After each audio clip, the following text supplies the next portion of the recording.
Colours Marathi वाहिनीवरील फिरतीचा वनवावरी पेटला या मालिकेच्या 15 मार्चच्या भागात सावित्री पुन्हा साखर कारखान्याची चेअरमन झालेली असते.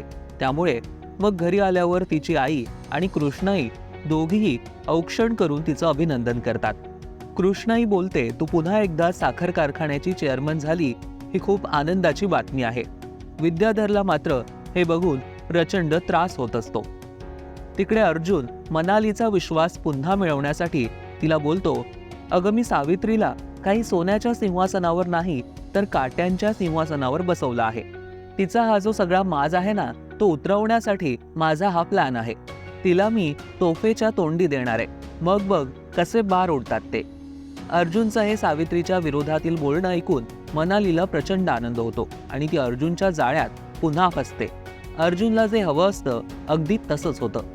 आता मालिकेच्या आगामी भागात काय घडणार हे पाहणं महत्त्वाचं असेल. पाहायला विसरू नका फिरतीचा वनवावरी पेटला रात्री 10 वाजता आपल्या कलर्स मराठीवर.